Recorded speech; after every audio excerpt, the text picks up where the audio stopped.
Good morning. I think we're live. It's Wednesday, July 7th. Hoping we're going to see a better day here with CLOV. We after seeing a 10 or what is it 14% drop yesterday in the price, we did find a bottom kind of at near $10. I think that was at least something to be happy about. But just looking at CLOV right now, it looks like 2 million volume already, so could be exciting today. We are up right now in pre-market. It's currently trading at 1045 after hitting a high of 1090. So kind of excited about what CLOV may offer us today. GameStop still down in pre-market, trading at 195.99, and ATOS is currently up in pre-market at 589. I was also keeping an eye on space this morning just to see what was going on there. But just let's get into some of these stocks, the ones that I'm in first, and then I'll look at some other ones on here too. Thanks again for joining me this morning. ATOS, looking at the daily chart. Talked about this yesterday. We were looking for a gap fill last Friday. We got it. The stock did gap down yesterday morning, but then it continued to rally. At one point, it was up almost 17% on the day, hitting a high of 640-ish, and closed the day at 567. I do think that ATOS will continue to kind of roll on throughout the rest of the week as we approach this 716 level. Um, 716 options expiration. Sorry, I'm still waking up. I'm a little bit more awake than I was yesterday, but I'm still kind of getting the getting woken up here. I'm almost done with my first coffee. So as we approach July 16th, I think that the big numbers is going to be this $6 strike, which yesterday we kind of busted through but couldn't hold. But more importantly, the $7.50 strike. So I could imagine this stock even trading upwards over the next couple of days as we get closer to July 16th, seeing a lot of pressure right there at that 750 mark. If we're able to bust through there, I think this gamma squeeze kicks off. I really do. If we get to like the $8, 850 level, and we'll have to see how this volume played out yesterday. And it should update. I think the last couple of days we've been seeing the update on Webull around 620. So interested to see what happens there.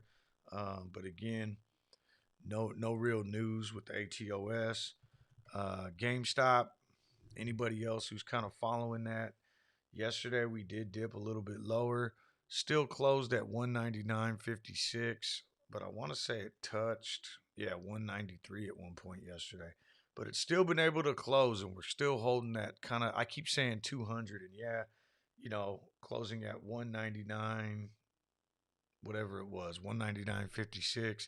That's still right there in that level, and I still think we're holding this kind of area of, now we'll call it 199 as support and staying above there. So whenever something does happen here with GameStop, I'm excited to see how high we go on this next go around. Yesterday they announced that they opened up a new fulfillment center on the West Coast, which kind of plays into their whole pivot into e-commerce and as the company's making this transition. And next week, July 14th, is the day that we are. Hold on one second. I want to do something real quick. Tar Heel, I see you in the chat. I haven't gotten to the chat yet, but I do want to. I'm going to make you a mod in here. That way, let's see.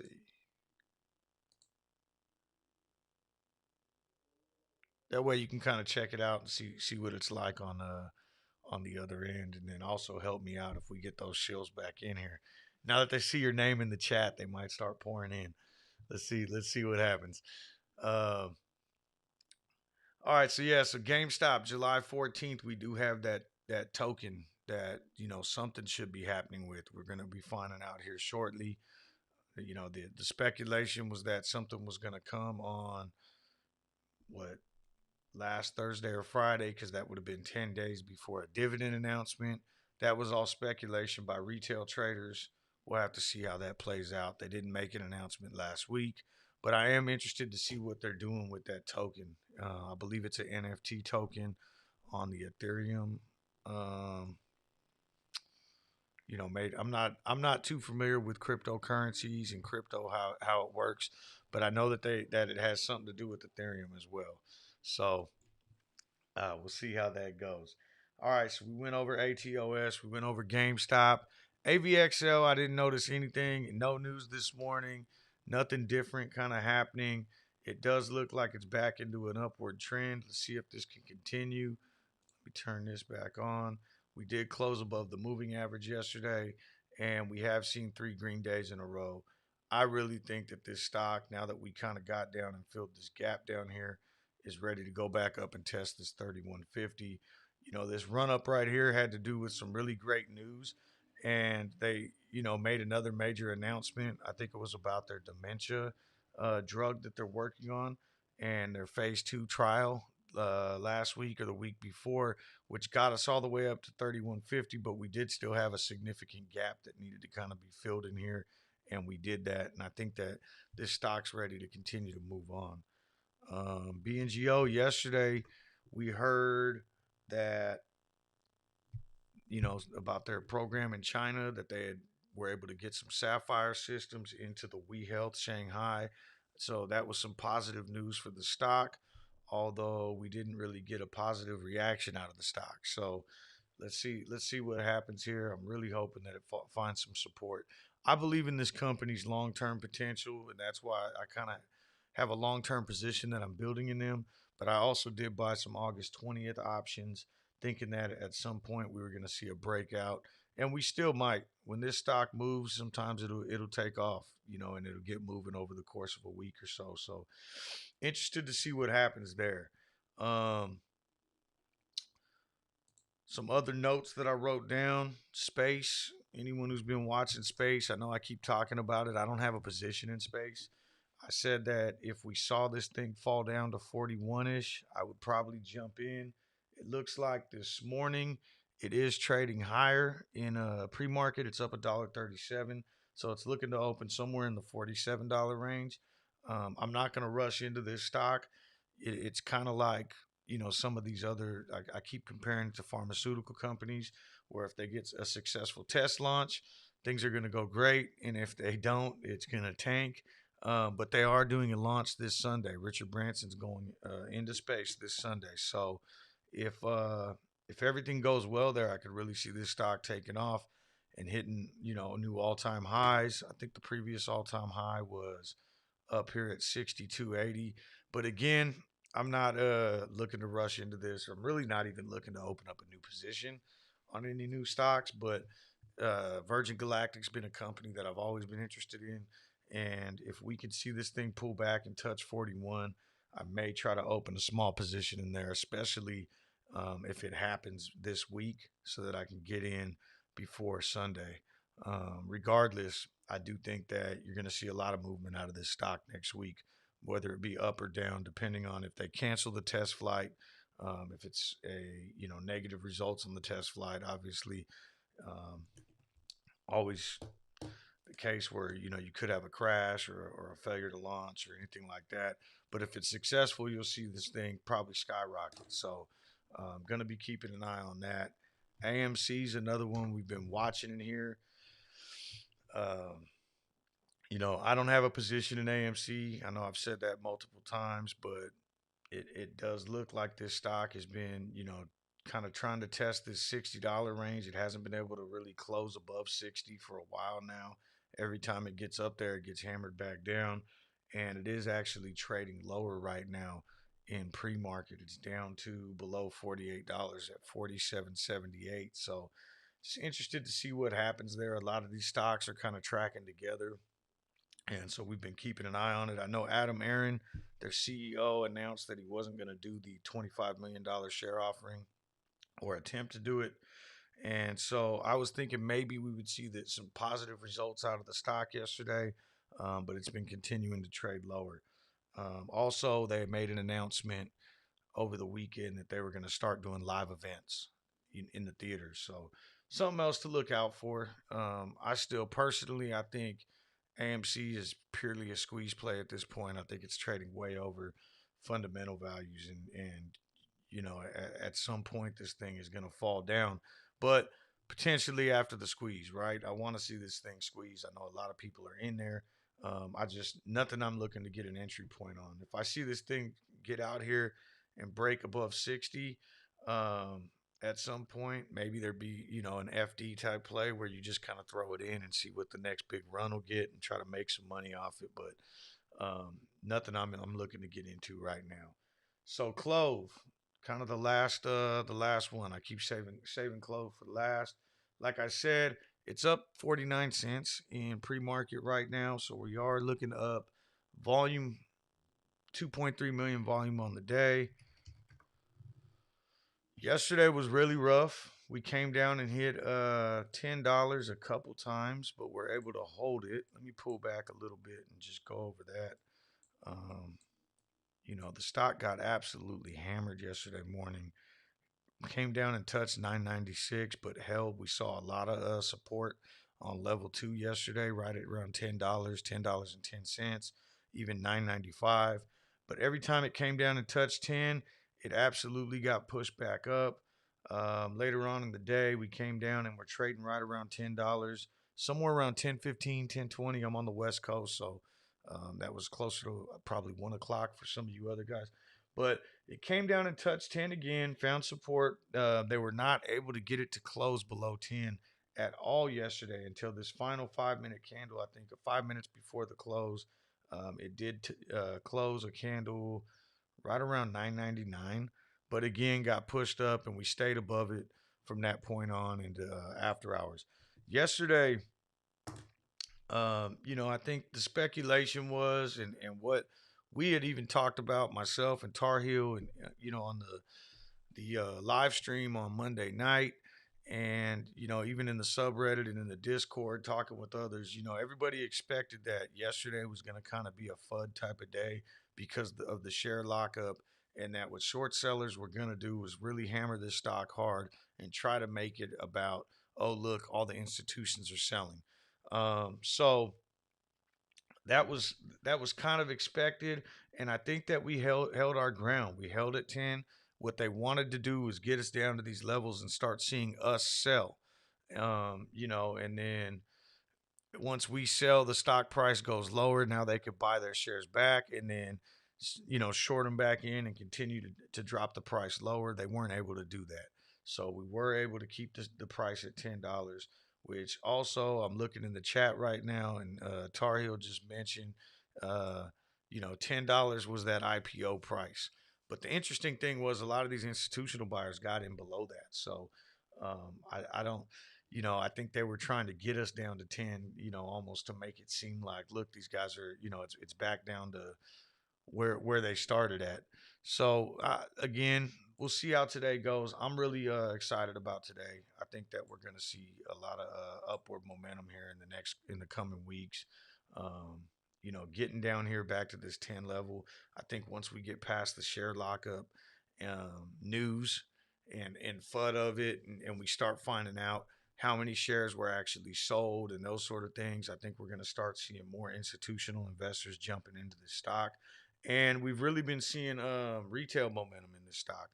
So let me get to that in a second. But the other thing I wanted to point out that there was some news yesterday about partnership with Walmart, with groceries, and some more positive news for CLOV. So, and again, we saw positive news, but we saw the stock go down. And, that's just something that's going to happen when we're in these manipulative stocks. I think it's also important for us as investors to really realize when you're in a stock like this that it's going to be volatile. You're going to see swings. We saw a 15% dip yesterday, and today we might see a 7% gain. It's just something that you got to, and if you're the type of person that gets nervous off every 5 minute bar and every candle that you see, it might be best to, just kind of shut the stream off, or shut down the bar chart and stop looking at it. This is a great fundamental play. That nothing has changed in this stock. Trading at 10.50, you're getting it at a discount. trading at 13, we were getting it at a discount. You know, at this point, I would say even $18 is a discount. So, um, you know, this is a stock that I keep saying it, and anywhere between 20 and $30, I think is a steal. I mean, I think that's what we should be trading at right now, fundamentally. So, and that doesn't include a squeeze play. That has nothing to do with the squeeze play. That's all about CLOV and the number of contracts that they have signed. Um, the number of bodies they're managing, and that doesn't even really get into the AI part of it, the Clover Assistant part. So, them as a technology company. So, really. Great stock, fundamentally, still a squeeze play, but it's heavily manipulated, and you just got to be ready for this volatility. So we held at 10. Max pain for this week is $12. So just to kind of throw that out there, we have seen in the last 3 weeks, I want to say maybe 4 weeks, that they have been able to kind of push the price and suppress the price back down to that max pain level. Max pain being the spot where market makers stand to make the most amount of money. So, market makers, I always say they're kind of like a casino or a bookie. They'll take bets on both sides. They're going to sell puts and they're going to sell calls, and they want to get that price to the exact kind of midline where most of the puts are going to expire worthless and most of the calls are going to expire worthless. And for that week, that max pain for this week, that max pain number is $12. Um, let's take a look at the options chain real quick, just because it looks like it finally updated. I saw the volume go to zero there while I was talking. We do see some significant numbers now, some change in numbers. So the $10 strike is very heavy on the put side, outweighs this. Same thing with the $11 strike, heavier on the put side. What is this? $12 strike, again, heavier on the put side. We don't really get to kind of outweigh that until $13. And there's really not a lot of significant numbers here. And again, we're just looking at the weeklies for July 9th. I'm not going to go through the entire option chain, but you know, $13 strike is kind of where we start to outweigh the puts and would start to see some kind of firepower, uh, you know, option fueled gamma induced movement. But not a lot of open interest there right now, at least not for this week. I mean, it's not really until we get up to $14 where we start to see, 12,000 open interest, 10,000 open interest at the 15 strike. But as we go further out and look at, like, let's say a July 16th date, the monthlies, that's where we're going to really see some heavy stuff. We are still outweighed on the put side until we get to the 13 strike, and that's where it starts to heat up a little bit. 11,000 compared to 5 at 13, 10,000 compared to 2,000 at 14. So we do start to see things kind of heat up a little, and I'm not going to sit here and bore you guys going through the entire chain. But while we're here, I do want to check ATOS. That's another option play that I was looking at in terms of a gamma squeeze. And then I'll try to jump into the chat before we look at the Ortex data. But just to make sure that we're still kind of loaded up heavily here, and it looks like we are. So the $6 strike for ATOS, 33,000 open interest compared to 9,000 puts. So that's a net difference of almost 24,000. And then as we get to 750, 59,000 calls compared to 8,000. So a net difference of 51. And at $9, 56 compared to 1,500. So net difference of almost 54,000 calls. This still has huge gamma squeeze potential. Um, I think I've been fairly open and honest in my assessment of ATOS this whole time. I don't know too much about the company. All I know is the option chain is loaded up and it has major gamma squeeze potential. And so I went in and bought some calls at the 16 strike and the $10 strike. They're very cheap. They're cheaper now than they were when I bought them. But, you know, this is just a pure, let's see if it happens. If we get some upward movement and this thing ignites, maybe I'll make some more money that I can go back and dump in CLOV. That's basically what I'm looking at here. All right. So let me see. I'm gonna get to the chat now because I know I've been seeing it going for a while. Good morning, SRT. Nice to see you in here again. Tar Heels in the house. I already saw you in there earlier. Tar Heel says, "I really hope this isn't a gap and trap." Um, let's see here. Hope we follow. Okay, we got it. Justin says, "Go Clove." Michael, good morning. Um, have you read the post on Reddit about the latest movements will contribute to a gamma squeeze in a downtrend?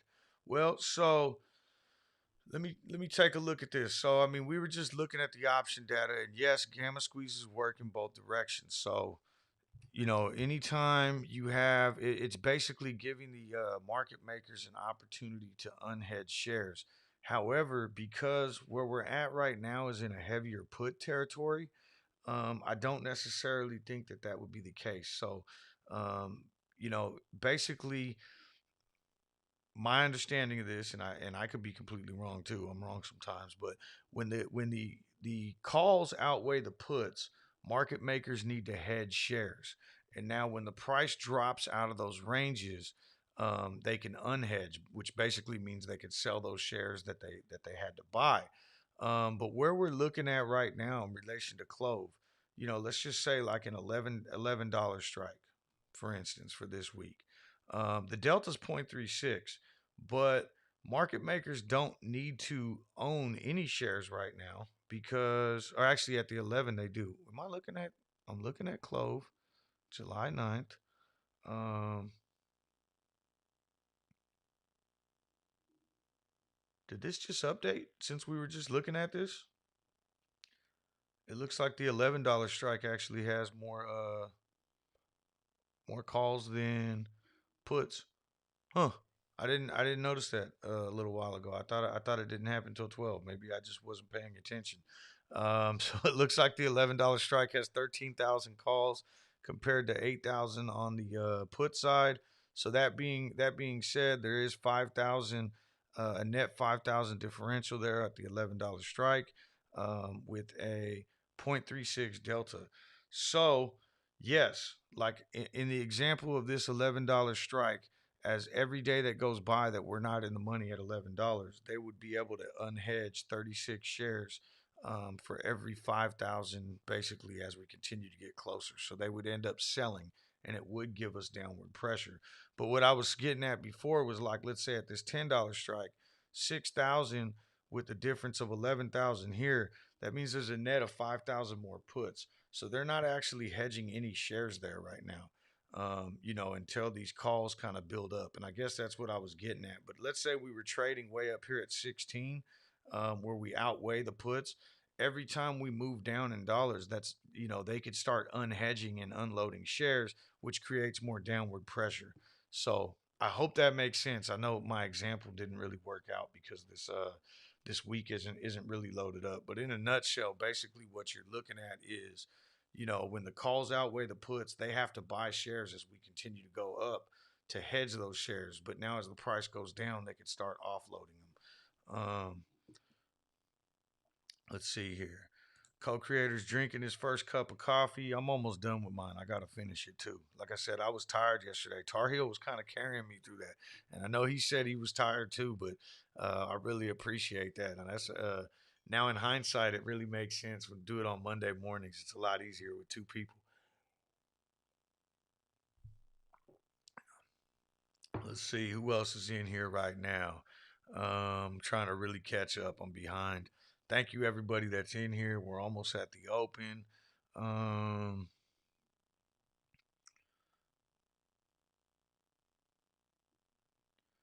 the boss is back. WGW, absolutely. I'm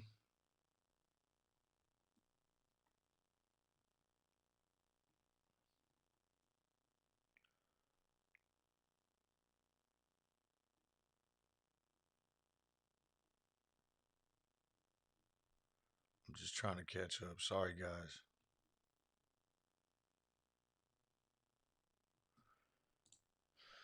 So, can you talk about your thoughts on the report that close plans and offering a grocery benefits to its members and its potential effect on the future movement of the stock? I mean, I think them offering that, and I know I read the article, and the dollar amount right now that they're going to start at is a little bit lower than some of the comparable companies that are also doing it. But I think what it does is it kind of puts them, elevates them to a new level. So, like I think Humana is one, and there's another company. I can't the name's not coming to me right now.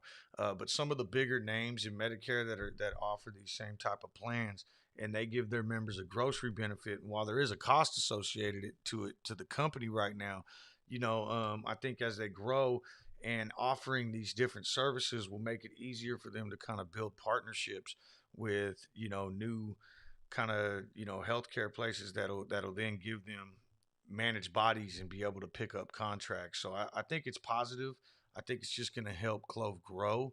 Um, and especially, like I said, I don't have the article in front of me, but I know that they were starting at a smaller dollar amount, and I want to say that maybe they were moving up to like $300, and then they said they had plans in the future to maybe go even higher. So I think it's definitely positive. I mean, there will be a cost associated with it, absolutely, but if it helps them grow, and I know that they just, I think about a month ago hired that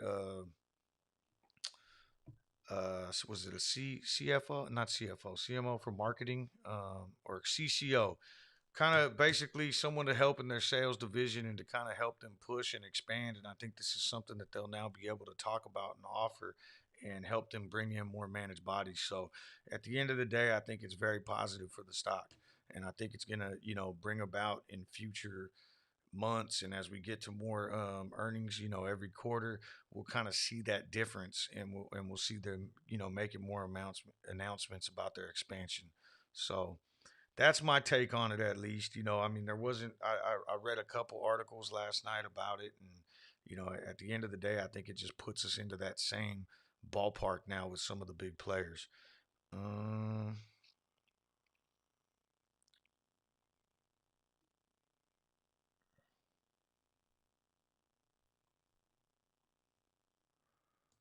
Jake, what's up? Good morning. Um,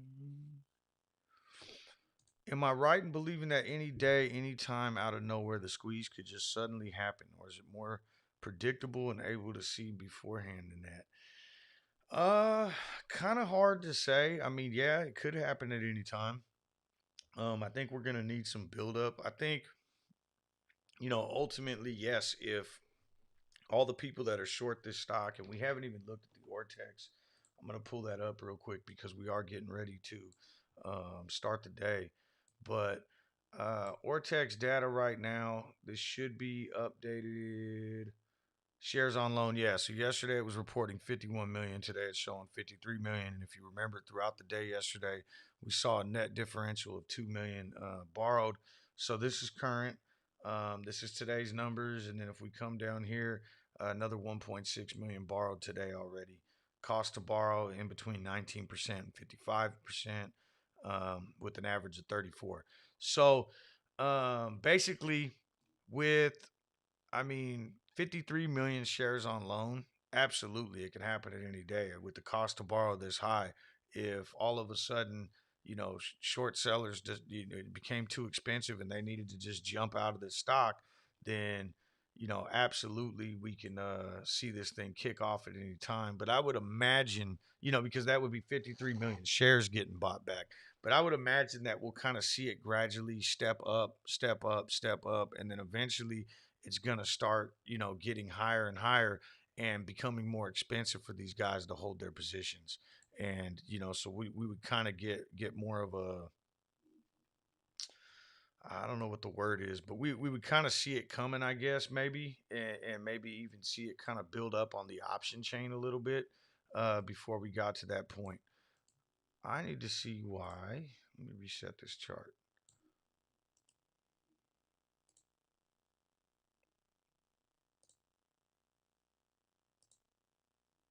There we go. I'm still learning how to use Webull, but it still was showing us like we were in after hours there. So there we go with Clove. Came down and touched 1019. Um,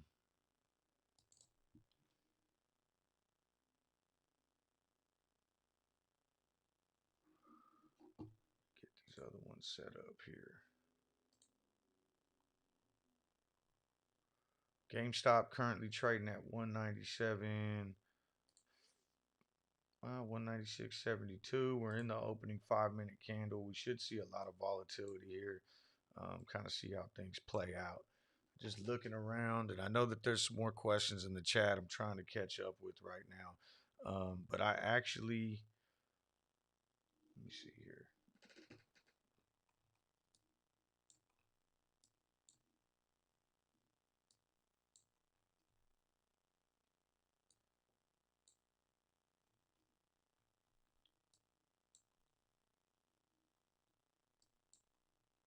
All right, I had to get my chart set back up because everything seemed kind of funky to me for a second there.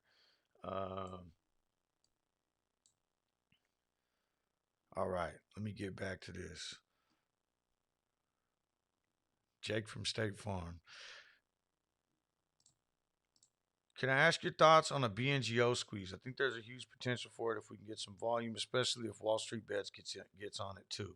I'm not really sure what BNGO's short interest is. I know that it does have a somewhat high short interest, but I don't know if it's in the same range as some of these other squeeze plays. I'm in on BNGO because I believe in the fundamentals of the company or what they're doing. Not necessarily even fundamentals, just their Sapphire system and what it can be in the future. Like that. If you're familiar with the stock, this Sapphire system is something that they sell to labs and they contract out to other people, and I think it's going to be a game changer in a lot of different types of research, especially cancer research. I know that it had been used, in COVID research and some other things as well, but I think it's going to be kind of a disruptor in that area, and those are the type of stocks that I like to get into because I think they have the most potential for growth. Um, but I'm going to write that down, and in a little bit here, if you give me a couple minutes, I'm going to come back and just check and see what the updated short interest is on Ortex, and we can kind of check it out. Jawad, good morning. Nice to see you. SRT, if market makers have the ability to manipulate a stock, why wouldn't they pick calls that are cheap and force the price up to make way more money on a strike that say 20? I actually think that they do that too. I mean, or you mean market makers? Well, technically, market makers aren't supposed to, necessarily buy calls and puts and that sort of thing. So market makers are just the middleman that are, in between the transactions. So right now, if you came in and said you wanted to buy 1,000 shares of CLOV at 10.26, what it's trading at right now, they might, sell you shares at, they're going to give you the worst possible that they can. Maybe they give it to you for 10.265, right? And then what they're going to do is then they're going to go buy it from someone else for maybe 10.26, and they're going to make that, 0.005 off of the transaction. And that's what they're looking to do is kind of make money off being the middleman and go back and forth. Now at the same time, they are also, making the market on options. So they're selling you options, um, and there's usually they're selling those naked. So you come in and buy an option, they're only going to own the amount of shares that they need to stay delta neutral. So which means the difference between all the calls they have sold and all the puts they have sold, they need to own a certain amount of shares so that basically they don't get trapped. And then as the price goes up, they have to buy more shares to stay delta neutral, and as the price goes down, they have to unload shares. Now hedge funds, which is where I was first going with this, was, they have the ability to manipulate prices too because they got a lot of money to throw into the market, and they don't just short stocks. I mean, they go long too, and a lot of times they'll do that, and they'll load up on calls and they'll manipulate stocks. They'll orchestrate pump and dump so that they can profit on the way up and with out of the money calls, and that's why when you see these big call sweeps and you see these huge open interest volume in different stocks, in the like an ATOS at the 50,000 open calls, um, at one strike price on one expiration date. There's no way that's retail, and that's where I say, that's got to be a bigger whale, maybe an institution, maybe a hedge fund, something along those lines. Um, what's your prediction on Clove today? I think we're gonna go green. I really do. I think that after the last couple days and kind of how we've been kind of trending down and how we kind of held the line at 10. I think maybe we'll go down and touch 10 one more time, and then I think we're going to see us go upwards. Now, how big, and how much, I'm not entirely sure. I don't have the crystal ball. If I did, I'd be a lot richer than I am now, or at least rich. I don't consider myself rich at all right now either, but but yeah. So, but I think we're gonna start seeing some upward momentum. I really do, and it could be very minimal fractional green days, 2%, 1%, and then I think we'll see some big gainers in there too. But also, $12 is that max pain point where they're gonna try to suppress the price under this week. Um, Sorry, I just want to take a look. I'm trying to get my actual portfolio up over here on the side screen. I never did it earlier. Give me 1 second, guys.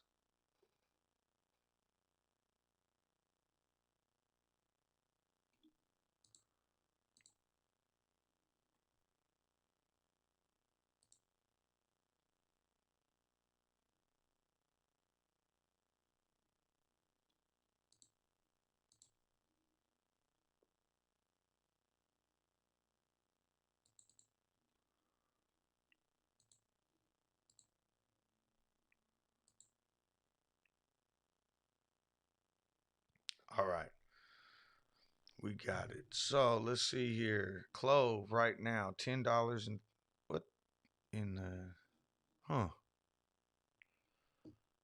I don't know what the hell that was, but anyways, Clove right now trading at $10.10, up 1% on the day. I know the chart doesn't reflect it because we see two red bars, but we gapped up. So, and again, that's why at the very least, I think we probably will go down and touch 10.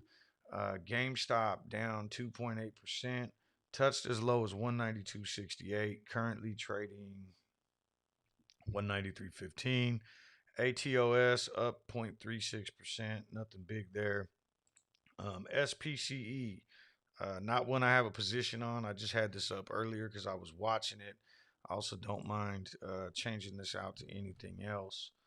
Let me just check on BNGO and see what that's doing. BNGO down 2.74%, currently at what are we at? 6.41. Looking around the market, AMC down 8%. Although it's right now it's at 45.95. Not looking great right now. And GameStop also, it looks like a lot of these stocks are really starting to trend downwards. The S&P 500 though, up again and continuing to create all-time highs. So, something to, I mean, this is, we're definitely not trading with the market right now. We'll see if that changes. It's crazy though if you watch these things. So the S&P is going to keep going up, up, up, and then at some point it'll hit its kind of high of the day. But then when it starts coming down, we'll get pulled down with it. But we're not. We're definitely not getting carried along for this upward movement. Let me get back into the chat real quick.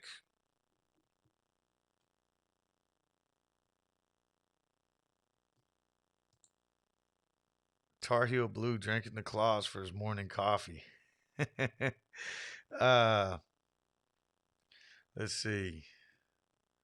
No claws until Friday with my Stocktail peeps. Yeah, so hey, so anybody who's new in here, Tar Heel's taking over the Power Hour stream from now on. So if you guys check out his channel, Tar Heel Blue, he'll be doing that every day. That hour before market closes, I believe, is what he had announced yesterday. And so he's going to be doing the Power Hour. I enjoy listening to him. He's got a lot of great insight. And he's going to come on here in the mornings on Mondays. But Fridays is Stocktails. That's the fun one. Um, Let's see here.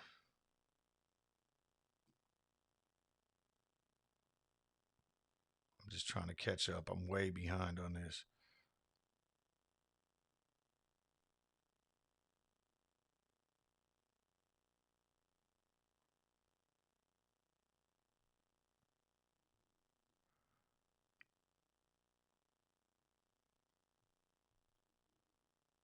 All right, co-creator, I just saw yours. You're gonna be a little less active over the next couple of days. All good, man. I appreciate you coming in here every day. And co-creators actually, said he would help moderate the chat, and he started yesterday and did a good job, kind of keeping some people out. So, thank you. I appreciate everything.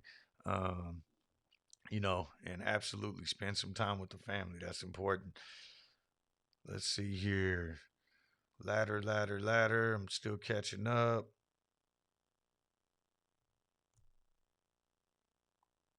All right. So looks like we kind of got through there. So ATOS broke through VWAP, and it's currently at 590, up 3% on the day, 3.78.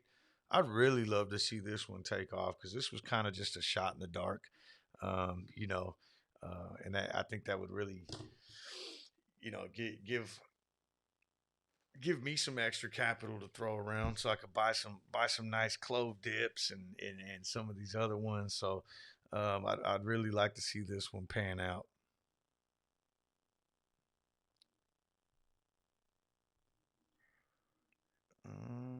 Real quick, I just want to something else I noticed this morning. I was checking out. Clove is currently number two in terms of like Reddit mentions in the last 24 hours.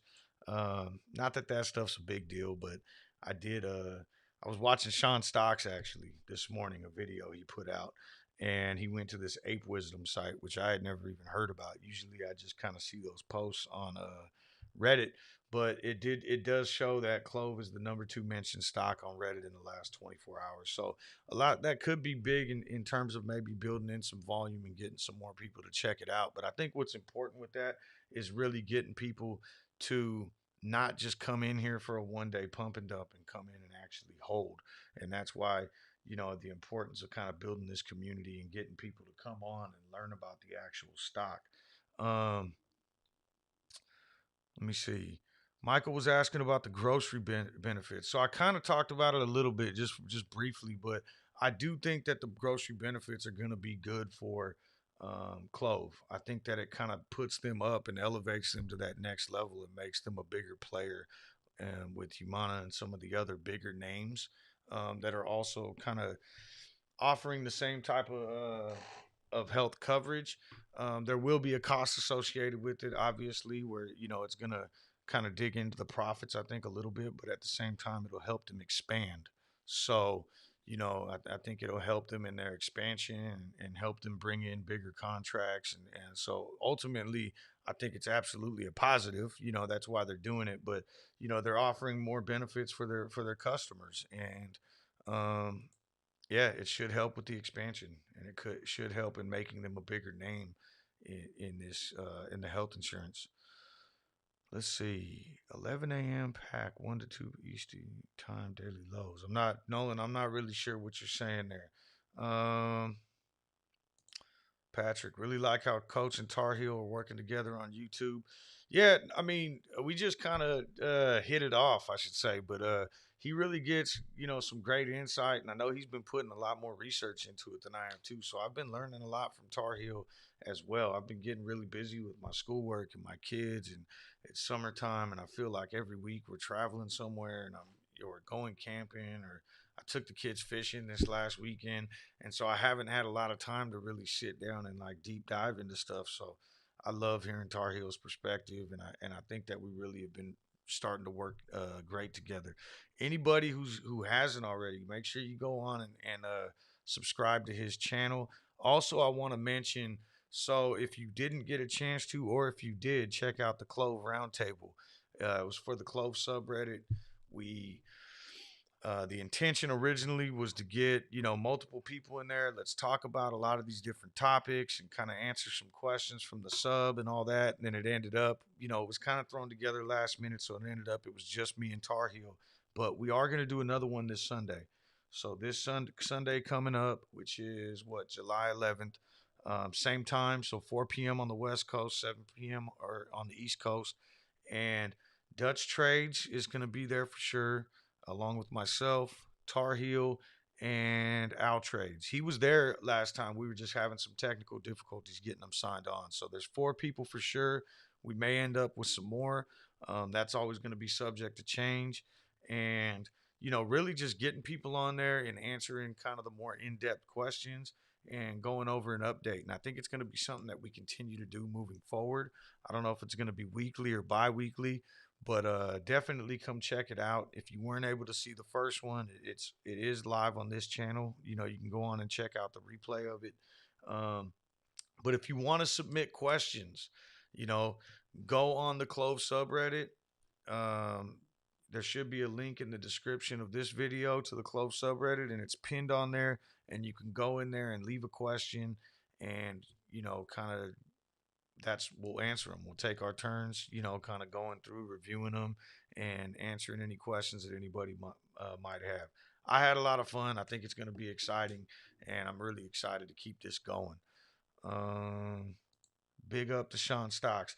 Yeah, and and I can't say this enough either. I know I just said go subscribe to Tar Heel, go subscribe to Sean Stocks, go subscribe to Al Trade, go subscribe to Dutch Trades, hit likes on their CLOV videos. That's gonna just help spread awareness. It's gonna help get everybody into the algorithm. So when anybody searches up a stock, they're gonna find these guys and the CLOV videos that they're making, and that's just gonna help everybody in the long run. Um, Sorry, I need to grab some water.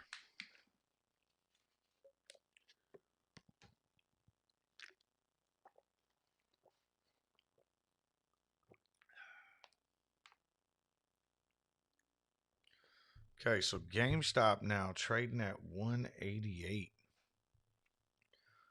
Getting really, really low there in comparison. I mean, it has been, like I said, it hasn't closed below what 199, 198, and quite some time, almost a month now. And yesterday it touched 193 before coming back and closing at 199.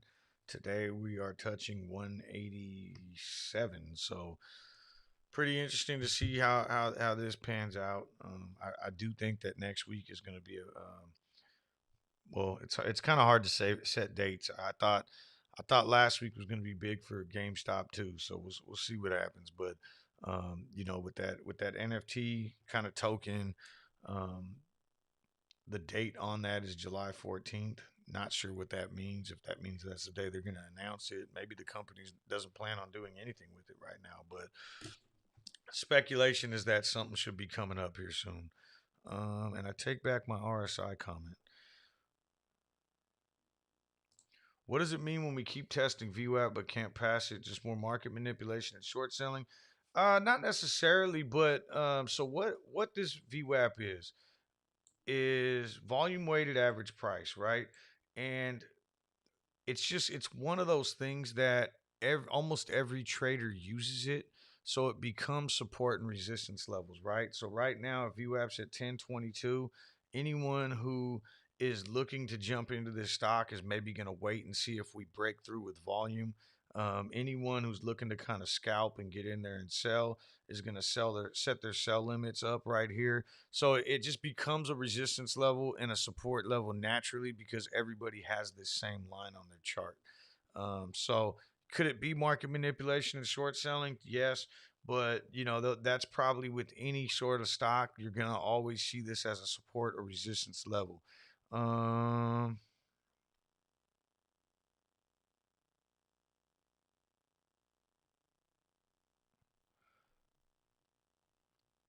So Michael says the report Clover has calculated an annual benefit of between 300 to 500 per member. No clue where that money comes from. Clover, government, anyone have any thoughts? Yeah, I'd like to see anyone's thoughts on that too. I didn't really get to dive into it too much, but that's I remember reading about that, like that 300, and that they were going to raise it up.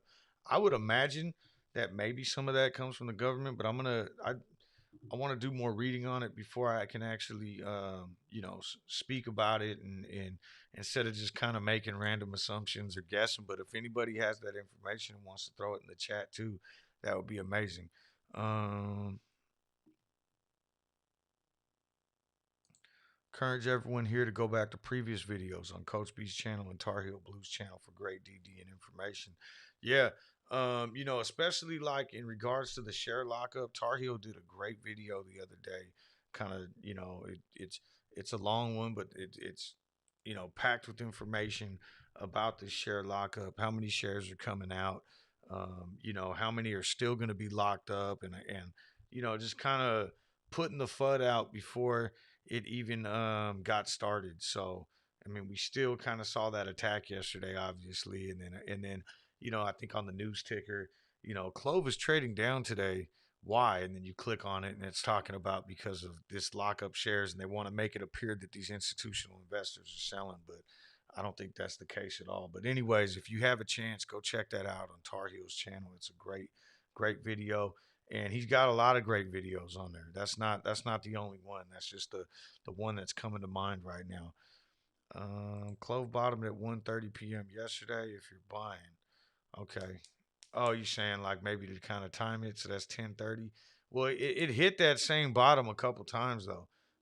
Yesterday, it kind of bounced off that 10. I think like 3 or 4 times, and we just got down and hit 10 again. I don't think we're going lower than 10. Even just looking at level 2 data right now, 92,000 share wall at $10.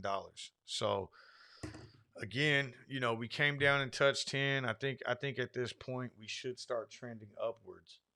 Is what I'm expecting at least.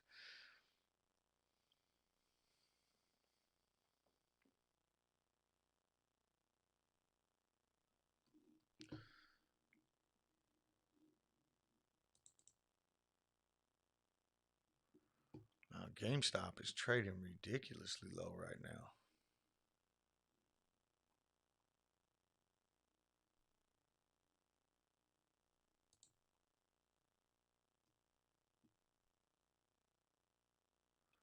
Sorry guys, I'm just checking out my GameStop position, paying too much attention to it.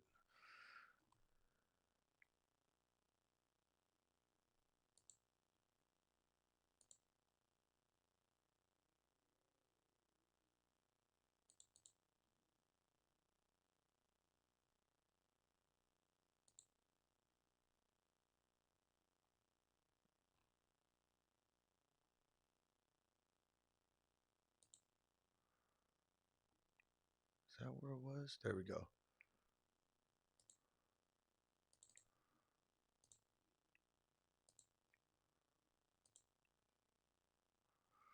All right, we are back.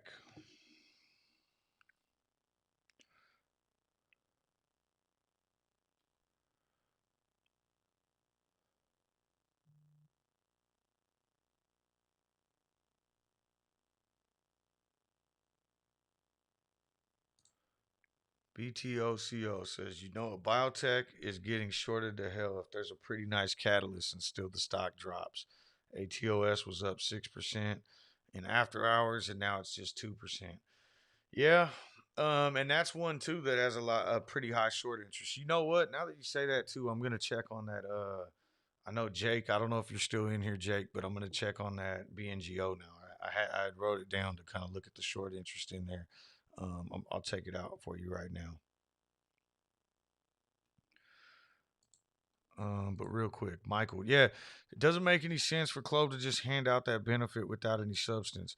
Well, I mean, the one big thing though, I gotta double check and see, and I'll try to do some more research into that this evening.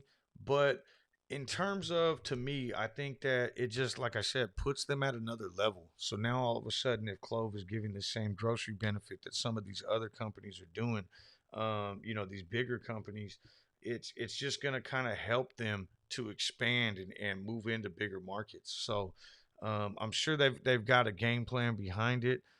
I just haven't done the research into it, as it just came out yesterday, and I didn't really have an opportunity to. Um,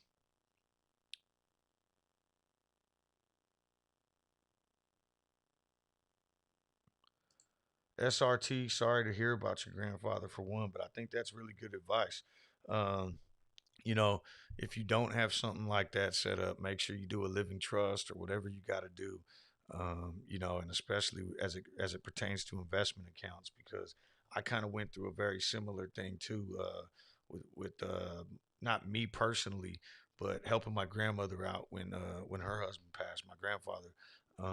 He had some investment stuff that he needed to kind of figure out, and she didn't know how to access any of it. Um,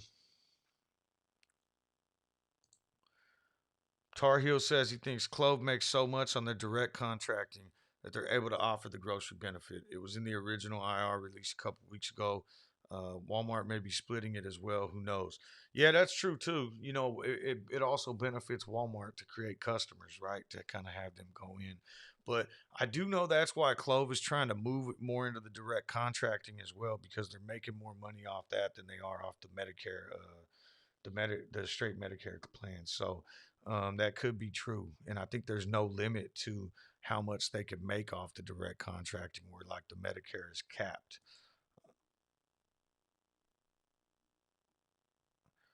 Yeah, SRT, that sucks. That's just one of those things. I mean, I'm sure it'll work itself out at some point. It's just a matter of working through all that paperwork and all that BS that comes along with it. Yeah, so that's kind of what I was thinking. Humana does it, and Centene, Michael, thank you. That's the other company I was thinking about earlier, and I couldn't think of the name. But yeah, and I think that's what I'm saying. It kind of pushes Clove into being one of these major players and puts them up there, kind of in the big three, so to speak, as they continue. If they're offering the same type of benefits and the same type of things to their customers, it'll just help them pick up new contracts and new partnerships moving forward. That's my guess at least. Let me pull up this. Actually, let's get an Ortex update while I'm looking over here. So right now, it's looking like, well, we could tell the stock's getting shorted as it is, right? But it's looking like 330,000 shares returned on the day, 2 million borrowed for a net difference of 1.7 million. So short interest is continuing to rise. And I'll just pull this up just so we kind of all understand what I'm looking at. But main thing I'm looking at here. Yesterday, this said 51 million shares on loan, and at the end of the day, we saw a difference there, a borrow change of 2 million, and you saw that get added in. So right now, we're working at 53 million shares on loan, and we're looking at this borrow change. That's the net difference between what's returned and what's borrowed, and that'll just continue to get added on. So right now, 1.7. So truly, we're at about almost 55 million shares on loan. We have seen this number get up to 61. So there are still shares out there to actually borrow and short. Um, Borrow rate hasn't really changed much throughout today, between 19 and 55. And I'll just go to the iBorrow desk because we haven't looked at that yet today. They're still showing a fee at 30% and 350,000 available. Remember, iBorrow desk is only giving you an idea of what the entire market looks like for shares available, because they're only working off of one broker. Um, oh, my bad. Here, I'll do this over here. Get this set up. I was gonna look at BNGO's Ortex data.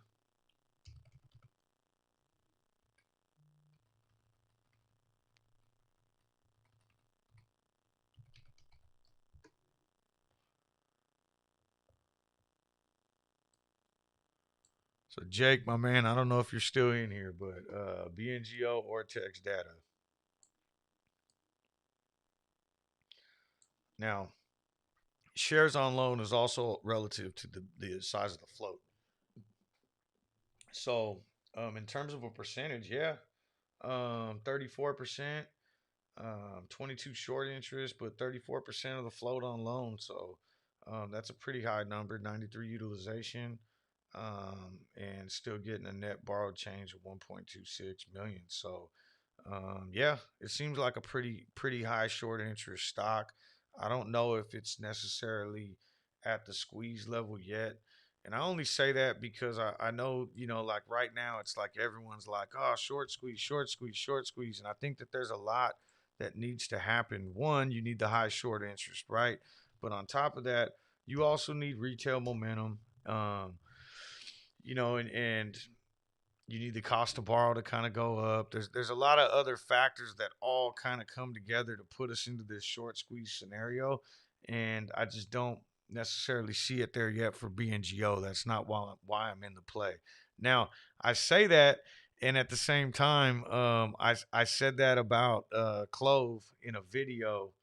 I don't remember exactly when it is, but lately, I've been getting haters kind of come in and comment, on stuff. And somebody pointed out, like, oh, well, back in May, you gave up on Clove. You said it wasn't a squeeze play. You said it wasn't a gamma squeeze anymore. Yeah, I said that, but in the same video, I went in and opened up a large position in Clove for the long haul based on the fundamentals. I didn't give up on the stock. I just said that at this time and moment, I don't see it as a squeeze play. That doesn't mean it's not that I only get into squeeze plays. So, I hope that makes sense. But, so BNGO, I'm still in BNGO. I still think this has great potential. I just don't see it as a short squeeze. That was never why I got into it. Now, maybe now that I said it, I just kind of it's going to end up becoming a squeeze play. Who knows? Maybe I have that effect on stocks. I just have to say that they're not, and then that happens. Um, Jessica, thanks for joining us. Hi from Spain. How do you see ATOS today? So I kind of went over that a little bit earlier at the beginning of the show, but I'll look at it again, and I actually just pulled up the ATOS Vortex data too, just so we could take a quick look at it. Um, Let's see here. So currently 24 million on loan. ATOS's float is roughly about 100 million. So yeah, 20% of the free float. Again, this isn't really like a huge short squeeze play either. And I know that's not what you asked, Jessica. I just wanted to pull this up. Is a huge net difference in borrowed shares though. 3.9 million borrowed today. So we are seeing a little bit of a short attack. And really, at the end of the day, I said no, not high short interest. I think anything above 20 is extremely high. Um, it's just not up there in those bigger numbers of 30, 40%. So still something that if the gamma squeeze kicks off, we could end up seeing it turn into a little bit of a mini short squeeze too. But taking a look at ATOS just on the daily chart, and I kind of talked about this morning as well. But yet on Friday, I was looking for a gap fill, and we got one. Coming back down to this level, kind of touching off this 535. We did. Yesterday, we gapped down and rallied up. And I mean, we're still trending up today. I know that the stock is showing down 1.49, but I think we're going to start this next uptrend and probably hit some resistance at 750. Not even probably. I can almost guarantee we'll hit resistance at 750 because that's where the gamma squeeze kind of starts to kick off. So I think that we'll kind of continue to trend upwards, maybe hold above 6. And then as we approach 7, really see some pressure kind of keeping the stock down because that 750 mark is where all the open interest is in the options chain, right? So, um,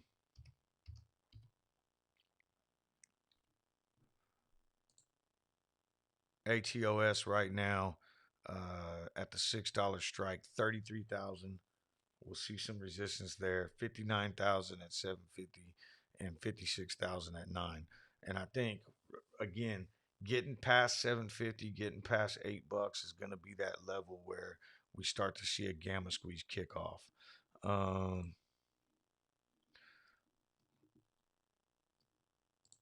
Happy birthday, Tar Heel. Okay, right on. Happy birthday, man. Um, Today is Tar Heel Blue's birthday. Co-creator says everybody draw some lines for Tar Heel. Yeah, happy birthday, bro. That's awesome. I forgot about that. You had mentioned that on the live stream on Monday night. Let me see here. Trey says financial YouTube channels to be terminated. Huh. I don't know. I didn't hear nothing about that. I haven't. I've checked out Trey a couple times, but because I wasn't really in the AMC stock, I don't really watch him that much. But it's something that I'm gonna look into.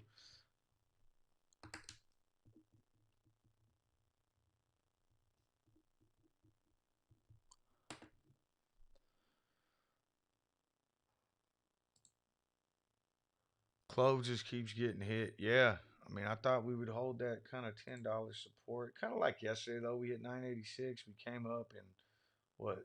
We closed below 10 though. Next support levels I see on here: $9.80, 25,000. I really hope we aren't gonna, now that we broke through 10, kind of get down. I mean, anything's possible, but I'd like to see us get back above 10 and stay up there.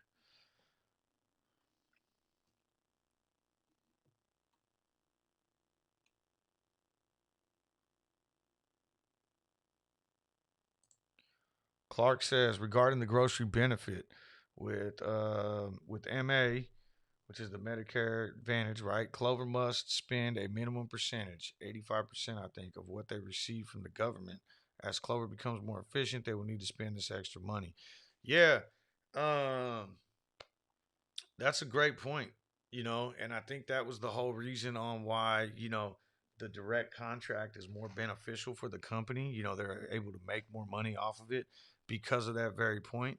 But so yeah, that's as they continue to bring in more contracts and make more money, they're gonna have to spend more money, and maybe this is a play on, using that extra money that they're foreseeing to put it into the grocery benefits, which again I think is gonna help them expand even more.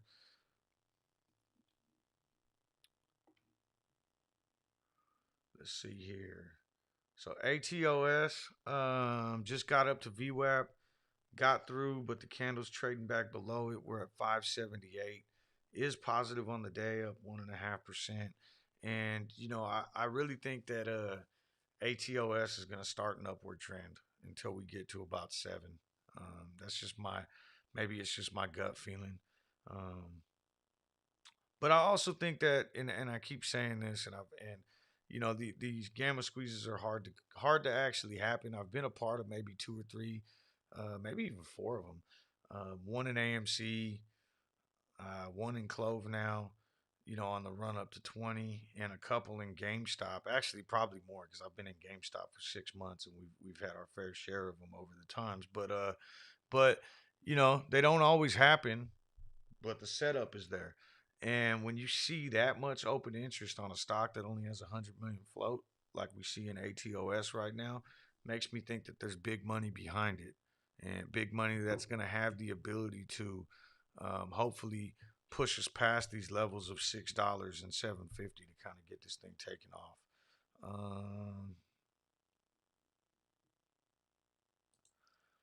Was looking at AMC options, 37,000 calls for 145 on July 9th.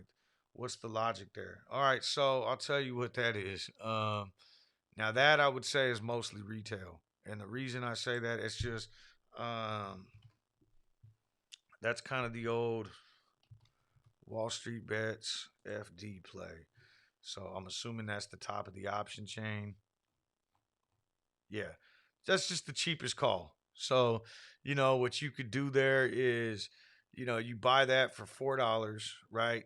And if, this stock even just goes on a move where it runs up to 80, $90, all of a sudden this, the IV is going to go through the roof, and you're going to see, this option price may be changed up to like 30 cents, which is going to get you what, 6 times your money in return, and then you just dump it. Or if this was further out, who knows, if it ends up kicking off a gamma squeeze, this can be worth even more. But that's kind of what that is. You see 37,000, top of the option chain type thing. That's kind of like the position I opened up in ATOS. And I just, you know, because I'm just throwing money at it, I went with the highest strike. I went with $16. I don't know if it would even reach 16. I think if we get these in the money, it's going to blow past 16. But I would have just, because I was playing this purely as a bet on the gamma squeeze, I was just buying the highest on the option chain because that's the cheapest one. So I think that's what you're seeing with AMC right there. And then just you always got to keep in mind too, like always the relationship to the float, right? So 50,000 calls on a stock like ATOS, um, only has 100 million float. AMC has a 500 million float. So, you'd want to see now 37,000 calls is still a lot, but to be relationship to or to ATOS, you'd want to see what 250,000 calls. That's kind of the, how that would line up, if that makes sense. 5 times as much, to make it relative.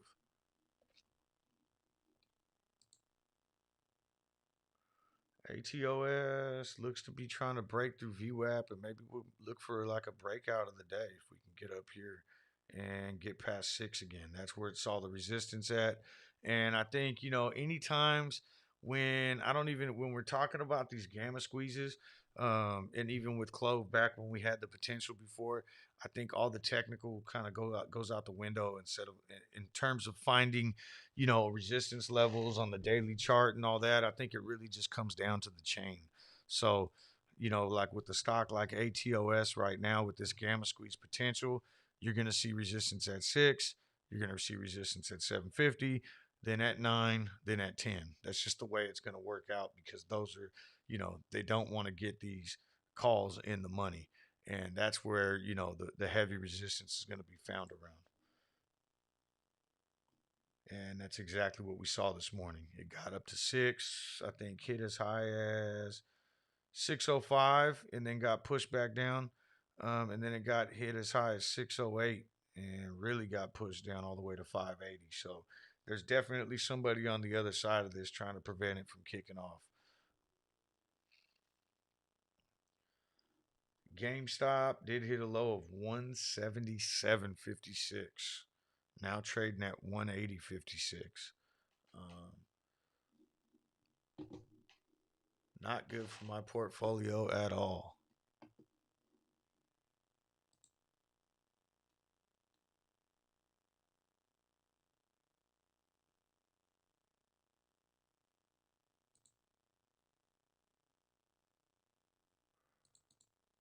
Take a look at AVXL here.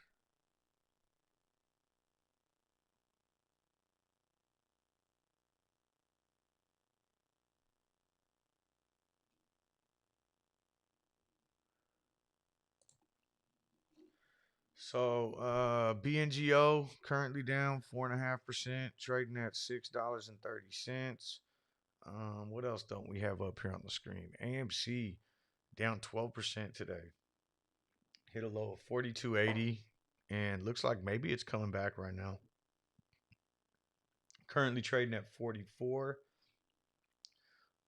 Space actually seems to be following a similar pattern as AMC right now. So even though it's only down 4%, Space hit a low of 43.86 and now up to 44.50. So and that also seems to be like what the SPY's doing. So actually I'll pull this up over here. So you see how the S&P 500 now came down and hit a bottom here at 710, 5 minutes ago, 10 minutes ago. If I pull up ATOS, or not ATOS, AMC, kind of did the same thing, tracked down, hit this bottom right at the same time, 710, and now it's trending up. So it is kind of getting pulled back up with the SPY. And it looks like SPCE is doing the same thing, trended down and kind of, 2 green candles in a row. Looks to maybe be following what the S&P 500 is doing. We'll have to see how that plays out, though.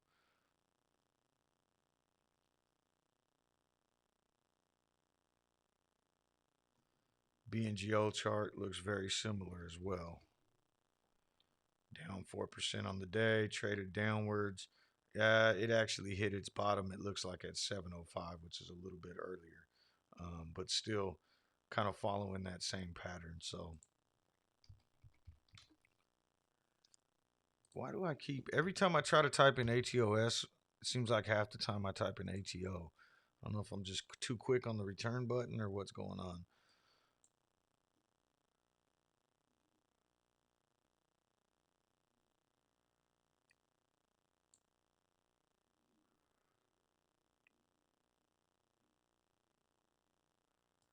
Co-creator says he's buying $200 more of clove today for Tar Heel's birthday. Yeah, we got to go pick him up. He said yesterday he wants us to come grab him.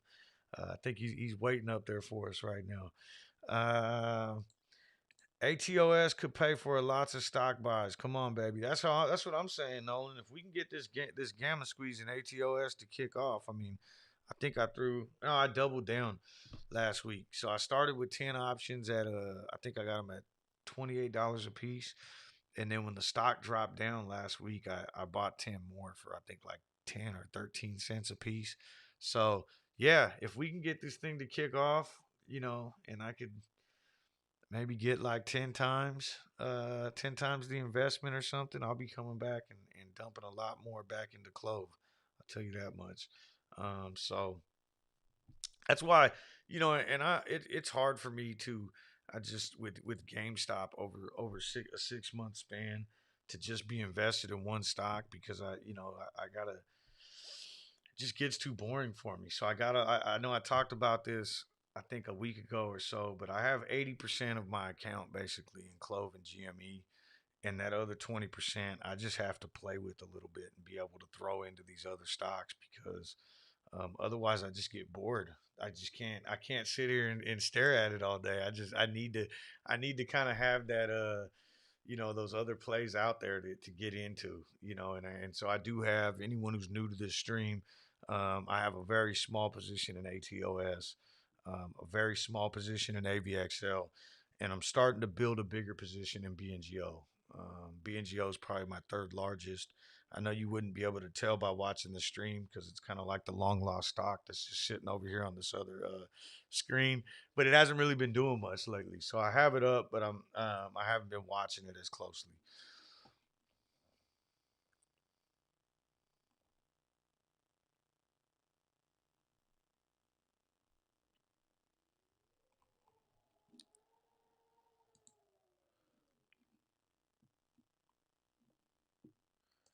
Yeah, Worm says I need the action. Yeah, I do. I need the action. I just need to kind of always be looking for something new. But then right now I feel like I'm maxed out, and I mean that just mentally. Like, I'm in 5 different plays. It's hard to keep track of 5 plays and really stay on top of all 5 plays. So that's kind of where I'm at right now, and that's why I know some people have been leaving me messages like, "Hey, check out this stock, check out that stock," and it's hard, to really get your head wrapped around 5 different stocks and be up to date on all the news on them and everything that's going on with them. Um, just looking at level 2, I noticed some really huge numbers. Um, 26,000 at 980, but 975, 118,000 shares, and 965, 101,000 shares.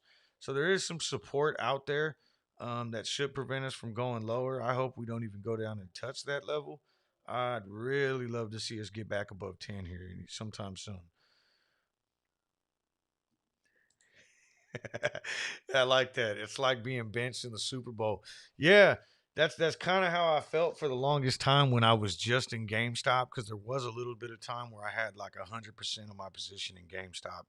And then I sold some options off, for a profit on a run up, and that's when I started moving that money into other stuff because it was too boring. Um, Co-creator said he's now the proud owner of over 130 little baby clovers. That's awesome.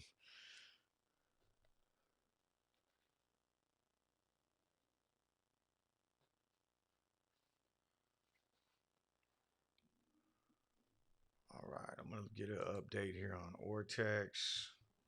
Looks like that doesn't look like it changed at all. Yeah, still showing a net difference of 1.7 million shares. So, and then iBorrow Desk is now showing 400,000 available, 30% fee.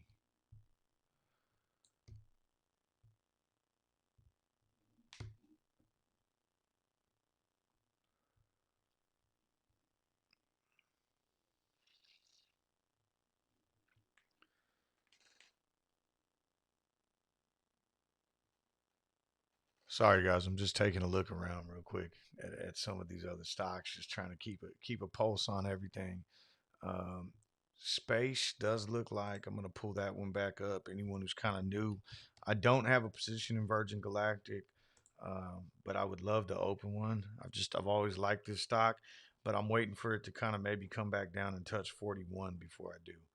Um, and it's currently trading at 43.81. So we might actually see that gap fill today. Wouldn't surprise me. And then again, Richard Branson is going to space on Sunday. That's the plan. So I think if that happens, Monday could be an amazing day as long as everything is successful. And this is what I'm talking about right here. I'm looking for space to come down and touch this 41 level. Um, doesn't necessarily mean it's going to. And we talked about this yesterday. There is a gap, here from 17 to 19 that never got filled, and from 21 to 25 that never got filled. And that might be fine. And I may miss out on this play if it doesn't get down there. But I'm okay with that. I don't want to rush into anything, and kind of like I already said, I already have five plays that I'm into right now. So adding a sixth one would be even more insane. But space is one that I've been following anyways, and I do think that this stock is going to um, really get up here and get past 62.80, especially after they have this test flight on Sunday. I'm just looking for a better entry point, maybe a safer entry point, because also if the launch goes bad, we can see this stock plummet. So that's why I'd really kind of like to get in closer to 41 if I can.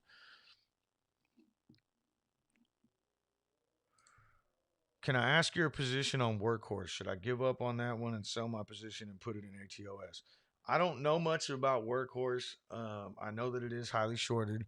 Sean Stocks, the guy that is, I've been referring like, hey, go check out Sean Stocks videos. He does a lot of videos on CLOV. I know he's in on Workhorse, so he could probably. I've seen those videos on his channel. I just haven't watched them. So if you do, go subscribe to Sean Stocks, regardless, because he does put out some great videos on CLOV. And then check it out. And you might be able to get some information on workhorses too.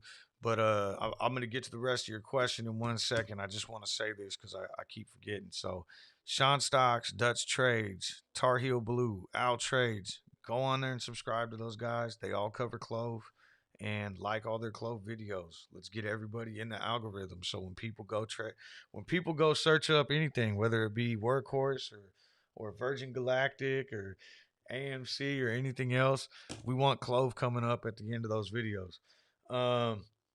So should I give up on that and sell my position and put it in ATOS? I'll say this: ATOS is a very, very, very high risk play.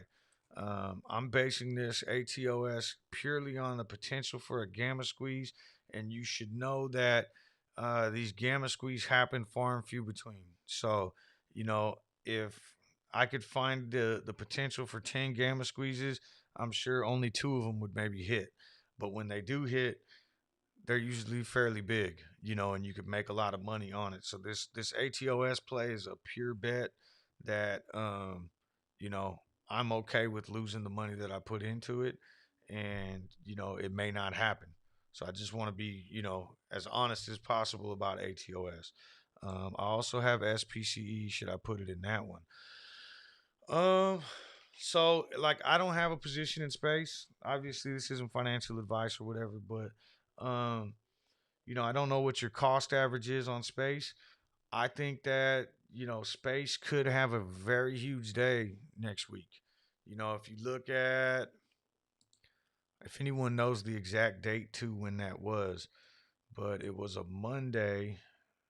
It might have been here, May 24th, when they took off last time. So, um, yeah, I think it was. I think, and I could be wrong, but I think the test flight happened over this weekend after May 21st, and it gapped up from 21 to what, 25.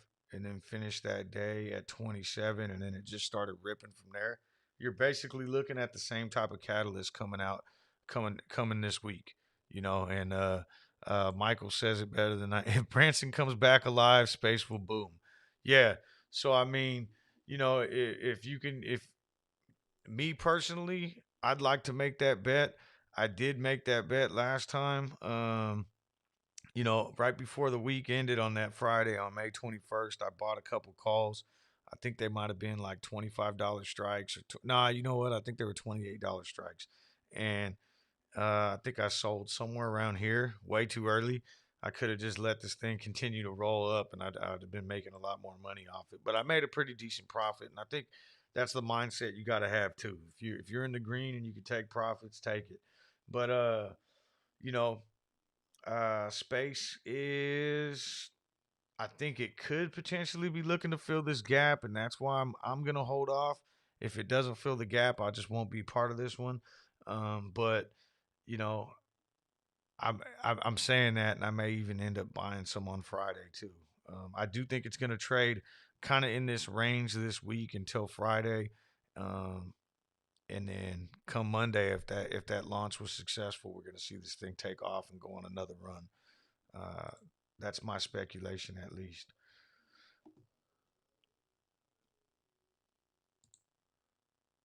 TSS, what's up? Also, another great. He's been putting out some videos as well.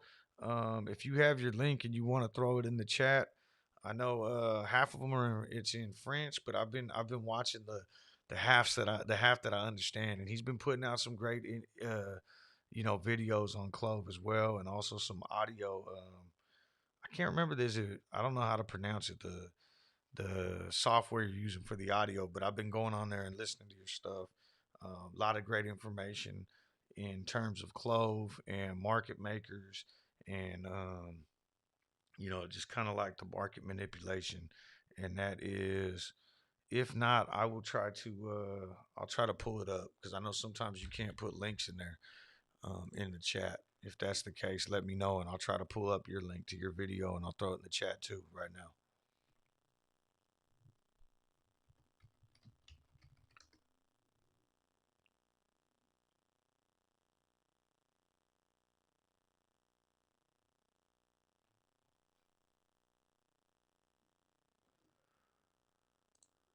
Is this the right time to buy Wish? I don't know anything about Wish. I'm not, and I'm not even trying to learn anything about Wish. No, no offense or nothing like that. I just, there's some, I keep saying I'm in too many stocks, and I don't, I don't know anything about Wish whatsoever. And I got my head wrapped into too much stuff right now. I've been trying to even follow AMC, even though I'm not part of it. I've been following Space, even though I'm not really part of it yet. And I'm kind of, but I just, Wish is one that I don't know anything about. I just got to be completely honest. Um, Clove is hurting, but be patient with it. Absolutely. Absolutely. I mean, this is a stock that's getting heavily attacked, heavily manipulated. And I think it's just important for everyone to understand and kind of, go watch the videos. Not even just my own, but Tar Heel's been putting out some great ones. I put one out a while back that kind of explains that price target. It's called Clove, not just a squeeze play. You'll be able to find that on my channel. But basically, this is a stock that should be trading between 20 and 35 bucks. I know that's a wide range, but the way that price target was came up with was, um, based on comparable companies that, offer very similar services to Clove, IPO'd around the same time, all the same stuff. Comparing their market cap with sorry, the market cap with the number of bodies that they actually manage and they have under contract. Living it, a user on the subreddit, kind of came up with like a per managed life um, price. Almost similar to a share price, but per managed life. And now, so if you look at that, Clove's trading a lot lower than a lot of these similar companies. And so taking that and applying it to the same managed life, price, CLOV should be, I think at the time it was between 20 and 27 was what Living It had came up with. And then recently I basically took the same numbers because CLOV expanded their geographic footprint, um, basically doubled the amount of counties that they were in. And so if you take that and say, okay, doubling their counties and then doubling what they already are covering on the Medicare side, that basically I added in like another 66,000. This is just speculation. It would also take us to the 200,000 that the company said they would be at the end of the year, but basically, kind of put us more in like the 30 to 35 range. So, regardless, trading at 960 right now, yeah, it sucks, and it sucks to see your stock go down 3%, especially after going down 15% yesterday. But I think this is truly a stock that, as a long term investment, you buy, you hold, it's going to get back up to 20. It's going to get to 30. And I think more so in the short term because that's what it should be trading at. And then it also has this squeeze potential. The squeeze potential hasn't went anywhere. You know, we're seeing 1.7 million shares borrowed today, net borrowed, after the ones that have been returned, which means tomorrow we're going to see almost 58 million shares on loan. And that's going to bring our short interest up to probably around 41%. So, I think really it's hurting right now, but patience is key. I think that's the important thing is just being patient with this stock right now. um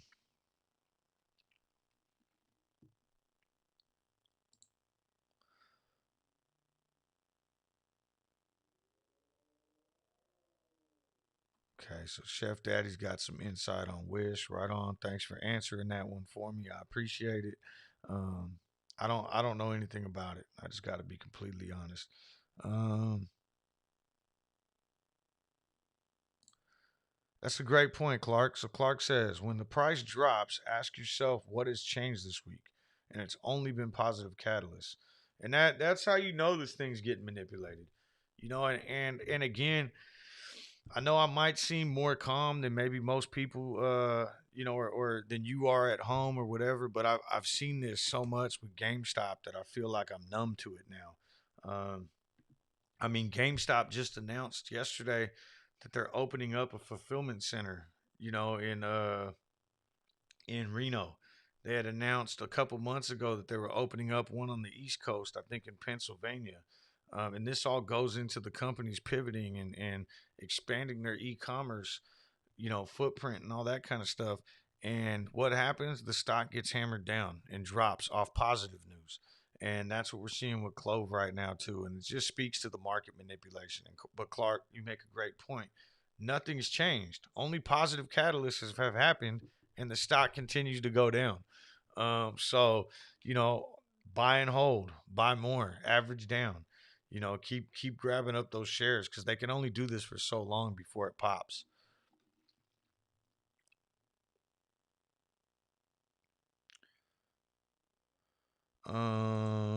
Co-creator, bought 10 more.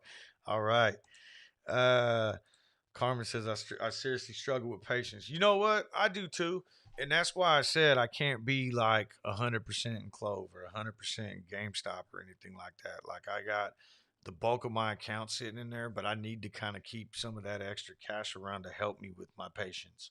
So now, I could throw a little bit of money into this ATOS play or throw a little bit of money into, space if it ends up getting down and touching that 41 and I jump in.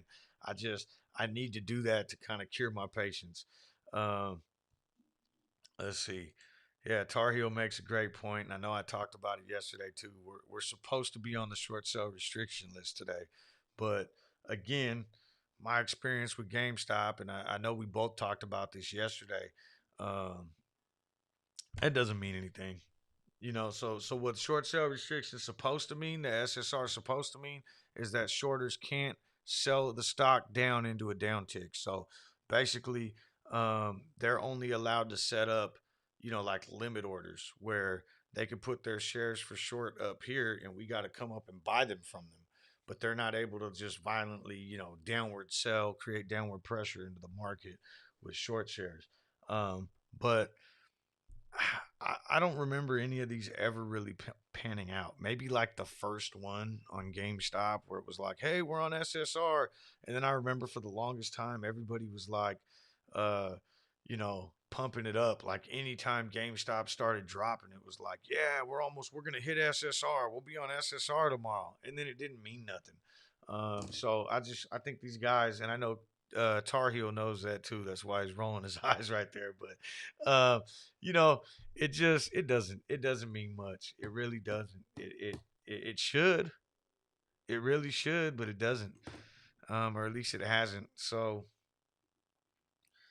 next support level for us, 41,000 shares at 950. We shall see what happens. TM says all his stocks are down today. Yeah, that kind of seems to be the case. I mean, if you just look around, I mean, I'm not looking at the market as a whole, but the S&P 500 is down a little bit. And usually when the S&P is down, the market in general is. But it seems like a lot of these popular stocks, meme stocks, highly shorted stocks are really taking a beating today. I mean, GameStop's now down 9%, which is a net loss of what 1786. AMC down 10.7, currently trading at 44.60, but down $5.35. Wish, I actually have Wish up here. I guess someone had asked me to watch it the other day too, but Wish is down 7%, loss of 85 cents on the day. ATOS down 4%. BNGO is down 6%.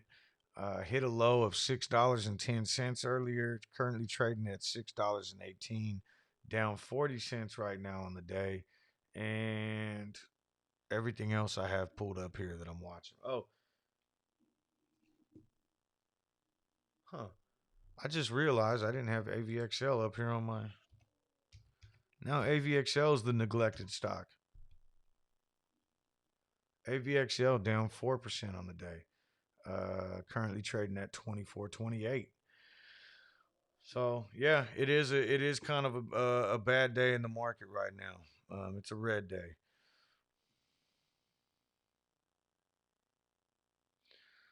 So Chris, I'll address this. Lockout ended yesterday. The employees can sell. That's one reason it's going down. No, I don't think that's correct at all. It has nothing to do with employees. To my knowledge, maybe if Tar Heel, if you're in the chat and I'm wrong on that, maybe you can correct me. But basically, um, what it is some of the early investors in this stock or people that had Class B shares were able to convert those shares over to Class A shares um, on July 5th. Okay, which basically was Monday when the market was closed. But basically, those shares became Class A shares as of yesterday. Does that mean that they're going to sell them? No. Does that mean that some of them could have sold a little bit of shares? Yeah, absolutely. I don't think that's what's going on here. I think that's the FUD that they want to spread about this stock. Is hey, look, the share lockup ended. Now that's why the stock's going down, but that's not the case because we're seeing that the short interest is going up. We're seeing that the net shares borrowed is going up. So what's happening, I think, is the hedge funds or the institutions that are short the stock are going to use this as a reason to drive the stock price down. Um, Jackie says the memes have been taking a beating for a very long time now. Yeah, they have. A lot of sideways trading, a lot of I mean, shit, GameStop, excuse my language, but this has been rough, especially anybody. I mean, I'm used to the volatility and I don't mind holding my shares for that long, but anyone who was on a couple weeks ago, I had some 250 calls that didn't expire until about what were they? June 17th expiration or June 18th expiration. But when we were sitting up here, I mean, I was looking really nice, 344, and I held them. And positive news, chairman of the board announced, hired some more executives. all kinds of great news. They hired a CEO. All the new catalysts that you were expecting, even in here, they went and acquired a fulfillment center. Just nothing but good, positive catalysts since this date. And yeah, we went from 344 down to 177. So basically, we're at 50% right now of the high from June 8th, and just absolutely getting beat down. So I feel the pain. Yes, Tar Heel Blue has a great video on that, and it's I wish I could remember the name right now. I think he even put it in the chat recently. Um, Earlier today, the actual video, but he did do a video on that very topic about the FUD that we were going to see and about this share lockup and the shares becoming available. And I really recommend anyone who may be feeling a little bit of that FUD and kind of uneasy, go watch the video on his channel. It explains it in a lot of detail, and I think it can kind of calm your nerves a little bit. Um, Octaviano's in the house. Right on, man. Thank you for coming in and joining. I appreciate it. Appreciate the support. Oh, it looks like I still got new comments I'm trying to get to. Most of the market is red. That's right.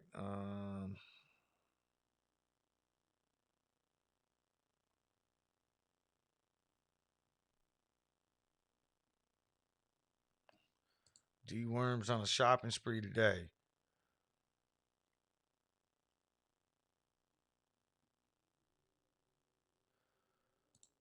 All right, there we go. So they probably already exercised, but they can't sell because they're not vested. It's irrelevant because insiders hold very little shares. Yeah, I mean it's just it's the FUD they're trying to spread, and that's basically what's happening right now. Cause fear, uncertainty, and doubt, get you to drop your shares. Every time they drop this thing down, if people start to sell, it's going to continue to go down lower. And then what they're doing is they're able to buy back for a profit and then short it again.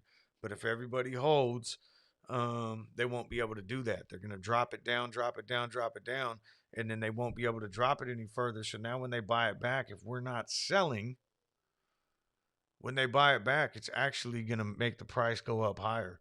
But that's the key. And why would you try to sell for a loss now?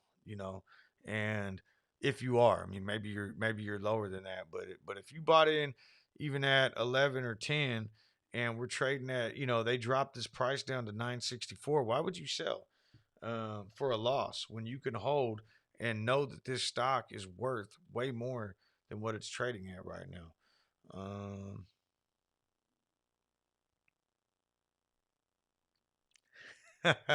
Michael says Branson should hook a tow rope to CLOV prior to launch. That would be awesome. Bring us up with you. Um, there we go. Yeah, so it's the Kraken video on Tar Heels channel. That's the one. Oh, okay. And I saw you put that in the chat. Man, I'm behind on this. Asif, I hope I'm saying that right. Says he bought 100 more shares in CLOV today. Right on. Vincent. Um, Vincent needs a hug with holding an average of 14. I know there's people that are in higher than you too, though. I'm right around 13, so I'm definitely feeling your pain. It's something to kind of just. The biggest thing for me is you just kind of don't look at the portfolio, don't look at the balance, and just know that it'll come back. You know, um, if you believe in the company, if you believe in the stock, if you believe that this stock should be trading at $20, $30 like I do, it makes it a little bit easier to sit through this stuff. Um, let's see. Worm says he's loaded up already, no powder. Yeah, I know that feeling too. I did have I have a little bit that I'm holding right now in case I see this space drop to 41 that I just deposited, that I'm going to wait and see. And if that doesn't happen, I'm just going to dump it back into CLOV, or dump it into CLOV, I should say, not back into. Um, and then I'm hoping maybe this ATOS play will pay off, and that'll give me some more powder to buy these dips too.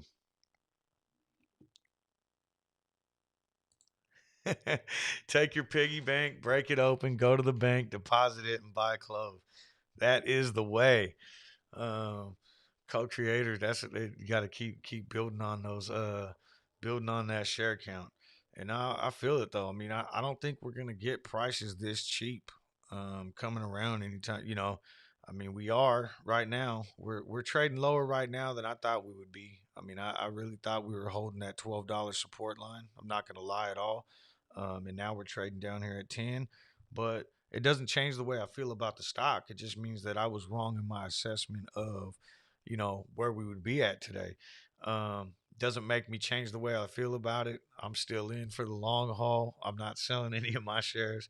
I'm not selling for sure until we get past that $30 mark. Now, if we're talking squeeze, I'm probably looking to maybe see this stock go upwards of 100. But really, that all depends on where we squeeze from, right? I mean, if we squeeze from $9, we're obviously not going to go as high as if we squeeze from 15 or if we squeeze from 20. So, um, and also the options chain has a lot to do with it too. If the option chain is loaded up to 43 all the way, just gamma squeeze potential, I could see us blowing past 60 before a squeeze even kicks off. So a lot of factors in there.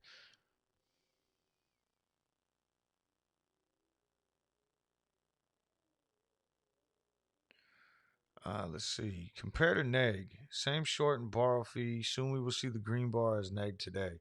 Okay. I don't know much about neg, but I'll pull it up, just so we can see what it is. And I don't know that, you know. Um, oh wow. Yeah. So it looks like neg, kind of went on a little run.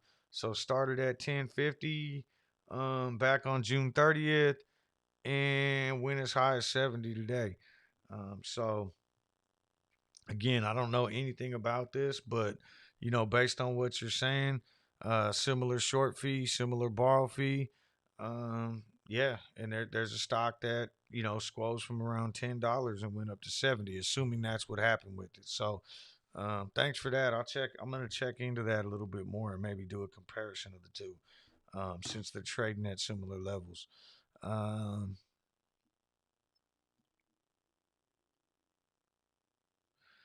Yeah, there's plenty of deworm. You're absolutely correct too. There's always plenty of days like that. Unremarkable days in the market. It just sometimes you have those days where, even if it's red right now, maybe we bounce back and we finish. I mean, shit, right now we're almost back at $10. We do kind of have a nice big candle forming right now.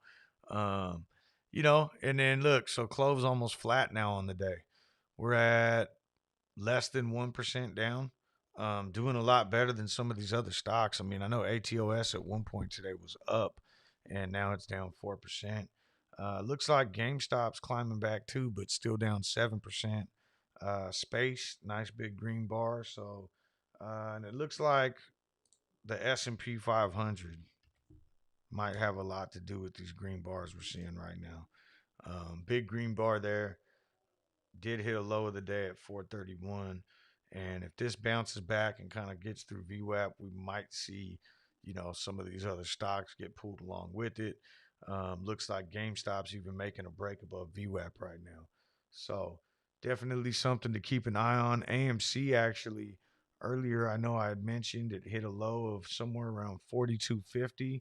Now trading above VWAP and at 45.80. So still down 8% on the day, but it looks like maybe stuff's bouncing back. And it seems like this was kind of the trend that we were seeing last a couple weeks ago. Right as I was getting close to signing off the stream, we'd start seeing things start getting exciting. Um, I'm going to try to get to these comments here because I am going to sign off in about 10 minutes. Let's see here. Frank says, I know it's hard to see the forest through the trees, but we've been in these woods before. The lower price will bring in more apes, and the rise will be much sweeter. Yeah, absolutely. Um, don't look at the balance, but everyone in here is eyes glued to the stream about Clove. Yeah, no, I know. It just depends. I don't have a problem looking at my balance because I've been through it, and I know a lot of people. I feel like most people who are who have maybe been in AMC or been in GameStop, and they kind of know how this volatility works. But I guess what I'm getting at is and shit, even if it means turning the stream off, if watching a stock, your stock sway down 3%, 4% in a play like this, like a short squeeze play, is emotionally stressful for you and hard for you, turn it off. Turn the stream off and walk away, or stop looking at the charts for a day. Just nothing major is going to happen in a day, at least not where we're at right now. I don't think that, you know, if you were to walk away right now, I don't think you're going to come back at 1 o'clock and see this stock sitting at $2 or at $200. So you definitely could take a break and kind of put the phone down. And the other thing you could do too is set alerts, right? I mean, I've done that plenty of times, especially when I go on vacation. Set an alert for CLOV at $15, and maybe one at $6, just so if it happened to get all the way down there and to the all-time low, you'll get an alert that to have you come back and check. But I mean, that's kind of got to be the mindset too. I like sitting here talking stocks and watching the stock all day, but set those alerts, and then just walk away, go take care of the stuff, and you know you'll be much happier about it if this is something that's stressing you out. That's more so who I'm speaking to right now. 3 digits is what I'm looking for in CLOV before I even consider selling. Yeah, I mean, long term, this stock, with the potential for the technology in the Clover Assistant and the potential to expand their geographic footprint so much more. This is definitely a triple digit stock. I'm just talking about from a squeeze standpoint, where it squeezes to, because you can always, once a squeeze kicks off, obviously everybody should be taking profits, once the stock squeezes. And then at that point, you sell, you take your profit. And then when the stock drops back down to like its more fair market value stock price, which I think is probably going to be about $30 post squeeze, then you buy back in and hold it for the long term to get back to those triple digits. At least that's what I'm looking at. Sit back and admire the diamond hands. Michael says use breathing techniques. CLOV is not a get rich quick play. We have to be patient, and we'll see the steady growth to where CLOV needs to be. Absolutely. And I know Tar Heel talks about that stair stepping a lot too. And more organic growth and just the stock moving up and up slowly and creating new bases. And I really think that's what we need. We just need to get back to that point. Recently we've been going down the stairs. So we definitely want to see us kind of reverse this, turn this chart upside down, and start slowly marching back upwards, seeing more growth like this, so that when we do finally hit like a gamma squeeze or a short squeeze, we're at a higher base, squeezing from 9, where we were the other day, or we're actually almost back down to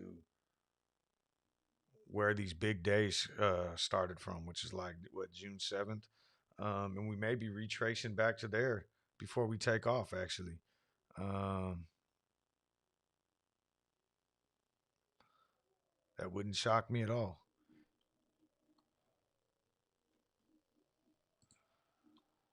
Let's see here. When those giant green candles start printing, it'll be worth the wait.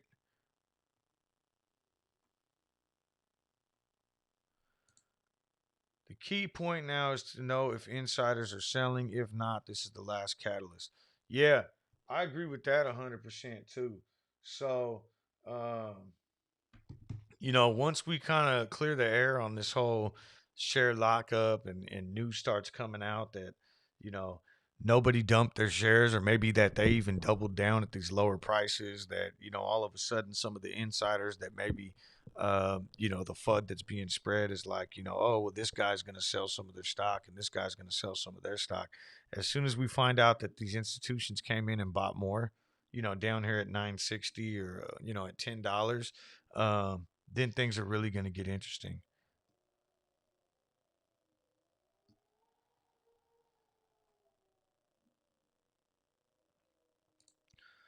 Co-creator says, "Let's go. Let's break 10 and keep going. Break VWAP, buy and hold."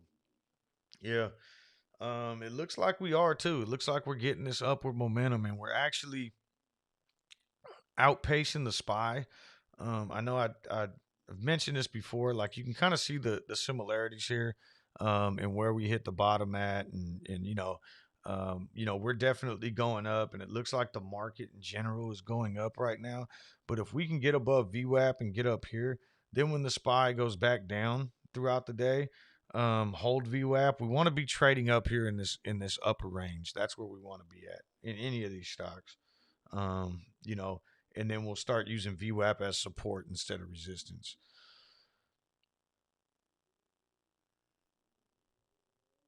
Yeah, I'll pull that up right now too, Nolan, just so you can see what I'm talking about. So, AMC, finally broke through there, and now instead of it being resistance, it'll start finding it as support and bouncing off that level and continuing higher.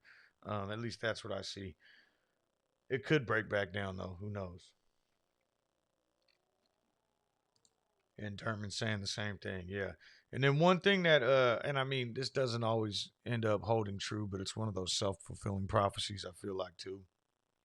Day traders will look for volume behind the push through VWAP. So, right now it seems like our 5 minute volume's been at what, seven, basically between five, seven, 900, somewhere in there. So we would want to see, kind of a bigger volume candle, maybe something in the millions in this push through, to kind of give some confidence that we're staying above now, whenever we do break through. So, all right, guys, it's 7:57. I'm not doing Power Hour today, or anymore for that matter. So Tar Heel, I kind of passed the conch to him for the or the torch to him to he's gonna start doing Power Hour now every day. So check out his channel, Tar Heel Blue. A lot of interesting stuff, a lot of great stuff. He's 100% clove, and he does a really great job of explaining some of this stuff. Even more so, better than me sometimes, or maybe all the time. But and very good with the technicals and everything. Great dude. If you haven't checked him out, his channel's Tar Heel Blue, and he's going to be streaming this afternoon at 12. If you're new to this channel, please hit the like button, hit the subscribe button, help support me, and help support all the other YouTubers that are out there trading or covering Clove. I know I've said it before, but Tar Heel Blue, Al Trades, Sean Stocks, Dutch Trades. If you come across any of their videos, hit the subscribe button and like all their videos that have to do with Clove, because what's that going to do? It's going to put them in the algorithm, and it's going to make those videos show up when people go in and try to search up other stocks, and it's just going to help spread the word.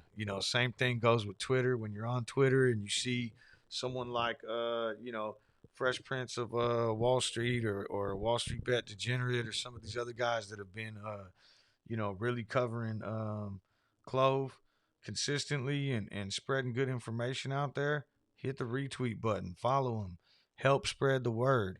And then the other one I'm gonna start adding on is TSS. I gotta find your link. I don't know if you're still in here. I didn't see the link in there, but I'll start adding that one too.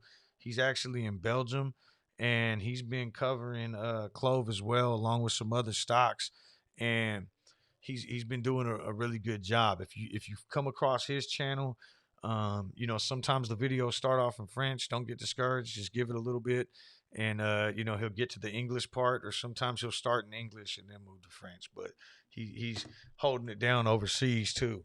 Um, Michael says, fill the conch with White Claw for Tar Heel Blue. Yeah. And then Tar Heel Blue, I'm just going to throw this out there again. So on Fridays during Power Hour, he does stock tails. And he's got to trademark that too, but he does stock tails. And everybody on there, have some cocktails while you're watching. Enjoy the end of the week. That's what it's all about. Andrew, thank you very much. Yeah, anyone who's just in here, I just hit over 1,000 during that live stream on Monday night. Pretty excited about that, and to kind of to see what comes next for this channel. Appreciate everybody's support. Thank you all. Um, Hopefully, when we jump on Tar Heels stream later, we'll be trading at $12. We'll see what happens. All right, you guys have a great rest of the day. I'll see you later on this afternoon in Tar Heel stream. Hopefully, if not, I'll be back tomorrow morning at 6 a.m.